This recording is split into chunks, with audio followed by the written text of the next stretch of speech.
Venemaal on täna üks Vene armee kindral vähem. Eelviige Moskva lähedal Balashiha linnas õhiti auto ning hukkunud autojuht võis olla Vene armee kindralleitnant. Seega võib see olla edukas 4. Vene kõrgeohvitseri likvideerimine. Ja seda hoolimata sellest, et alles eile ilmusid uudised, et Vene eriteenistused lülitasid ajutiselt välja osa spetsiaalsest videovalvesüsteemist, mida kasutatakse Vene diktaatori Vladimir Putini ja tema lähikonna kaitsmiseks. Eelkõige juhtus see pärast Iraani ülemjuhi Ali Khamenei tapmist Teheranis, mis näitas tehisintellekti uusi võimalusi jälgimiseks. Samal ajal ilmuvad Telegrami kanalites uudised, et Moskvas toimus veel üks plahvatus, eriti Moskva edeloosas, kus plahvatas veel üks auto. Aga selle plahvatuse üksikasju arutame samuti selles saates. Nüüd aga läheme konkreetsemaks. Minu nimi on Aleksei Betši, tellige kanal, pange sellele saatele like ja kirjutage oma kommentaar selle video alla.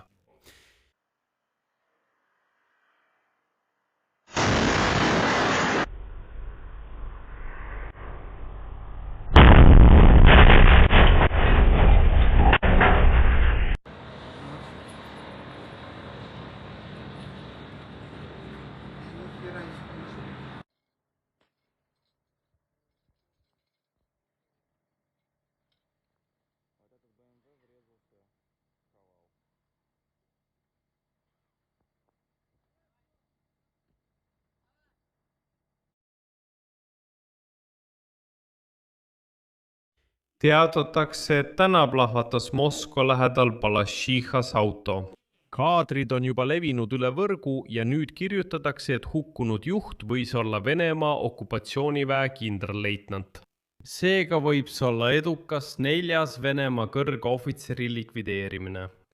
Vene allikad teatasid kohe, et hukkunul oli 62 aastat vanust ja esimesena teatati, et kõrge auastmega sõjaväelane oli selle auto juht. Nii kirjutas üks anonüümsetest sõjaväelisi toetavatest Telegrami kanalitest. Ametlikult ei ole Vene jõustruktuurid seni hukkunud isiku ametikohta kommenteerinud. Siiski elavad selles piirkonnas peamiselt just sõjaväelased. Ja nüüd nimetavad Venemaa Telegrami kanalid teda ausaks sõjaväelaseks ja patrioodiks, kes täna likvideeriti. Eelviige toimus plahvatus Moskva lähedal Balashiha linnas, samas piirkonnas, kus veidi rohkem kui aasta tagasi.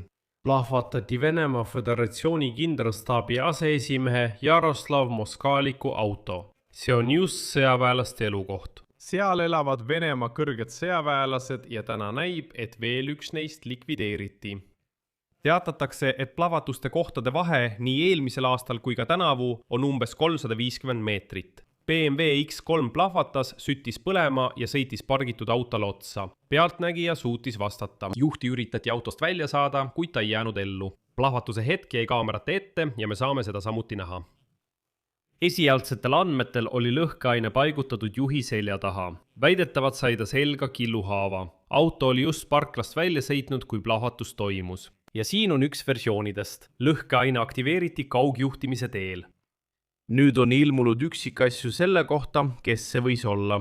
Täna Moskva lähistel likvideeriti peavalitsuse juht. Venemaa Föderatsiooni kaitseministeeriumi raketi- ja suurtükiväe peavalitsuse ülem Damir Davõdov. Selle kohta kirjutavad nüüd juba Venemaa niinimetatud Z-sõja korrespondendid. Nad avaldavad üha rohkem selle plahvatuse kaadreid. Ja on ilmne, et jah, veel üks kõrge Vene ohvitser on likvideeritud. Üldiselt on Vene armees kokku üle 1000 kindrali. Selle auastmega on nii tegevteenistuses kui ka RR-u läinud sõjaväelasi. Need võivad olla kindralpolkovnikud, kindralleitnandid ja nii edasi. Ja nüüd kindralleitnant, see, kes täna likvideeriti, on kõrgema ohvitservonna teine auastmer tähtsuselt, mis annab õiguse juhtida armeekorpuseid või isegi sõjaväeringkondi. Ja just kindralleitnandid hukkuvad üha sagedamini Moskvas ja Moskva oblastis. Tuletan meelde veel mõned edukad episoodid. 2024. aasta detsembris plahvatas Moskvas tõukeratas ja tappis kindralleitnant Igor Kuznetsovi. Siis juba 2025. aasta aprillis plahvatas sellesama Balashiha linnas kindralstaabi peavalitsuse ülema asetäitja Jaroslav Moskalik. Ka tema oli kindralleitnant. Ja veel kord märgin, et Moskaliku plahvatuse koha ja tänase plahvatuse vahel on vaid umbes 350 meetrit. ja detsembris 2025. aastal toimus plahvatus juba Moskvas. Ja siis hukkus Venemaa relvajõudude operatiivvalmiduse juhtimise juht, kindralleitnant Vanil Savtšuk, Sarvarov. Veebruaris toimus muidugi ka ebaõnnestunud atentaat GRU aseesimehe, Venemaa kaitseministeeriumi kindralleitnandi Vladimir Aleksejevi vastu. Aga siin märgin ära ühe huvitava tähelepanuväärse hetke. Asi on selles, et kordan veel kord, et tegelikult samas kohas toimus eelmisel aastal juba plahvatus. Seal likvideeriti kindralleitnant. Veel üks ja ilmselt ei õpetanud see venelastele midagi.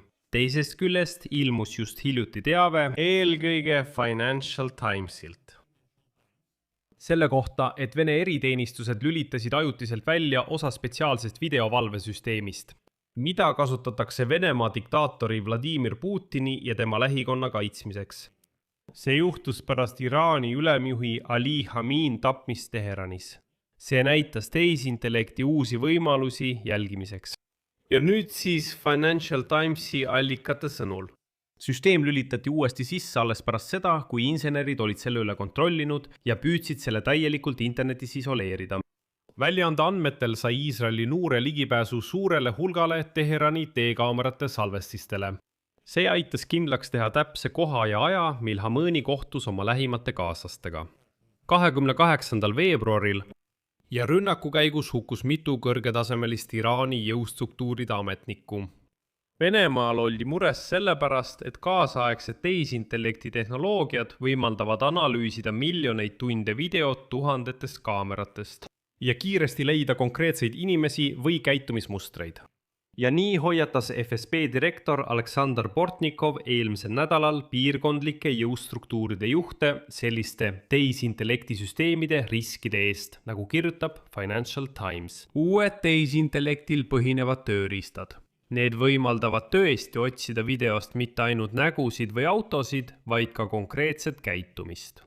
Näiteks leida inimesi, kes annavad üksteisele kotte, muudavad välimust või liiguvad ebatavalisi marsruute pidi. Ja tehisintellekt on juba hakanud tuvastama ja mõistma, et see auto sõidab kuidagi kummaliselt. Tõenäoliselt varjab ta midagi.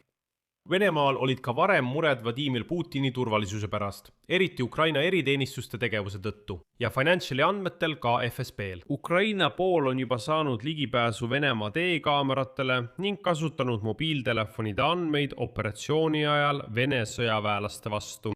Samal ajal väidab üks Financial Timesi allikas Ukraina häkkerite seas, et Moskva kaamerad, eriti Kremli lähedal, töötavad endiselt ja neid häkitakse regulaarselt. Ta ei täpsustanud, kas Ukrainal on võimalusi nende andmete ulatuslikuks analüüsiks tehisintellekti abil, kuid võimalused on olemas. Tundub, et siiski jah, on olemas. Siia panen 3 punkti, kirjutage oma arvamusi ja järeldused selle video alla kommentaaridesse. Tellige kanal, vajutage kellukesele ja ärge unustage panna meeldimist. Ja oodake, et täna tuleb sellel YouTube'i kanalil veel palju huvitavaid saateid. Eelkõige räägime sellest, mis toimub Lähis-Idas. Siil juhtus Ameerika armeega tõesti katastroof. Arutame teiega Zelenski salajase kinnise kohtumise üksikasju ameeriklastega. Arutame Abramovitsiga seotud teemat, millest taheti vaikida, kuid kõik tuli ikkagi avalikuks. Arutame teiega Euroopa Liidu keeldu lubada sisse kõiki venelasi, kes on sõdinud Ukraina vastu, niinimetatud SVO osalejaid. Lisaks tuleb veel mitu huvitavat teemat, seega kindlasti tellige see YouTube'i kanal.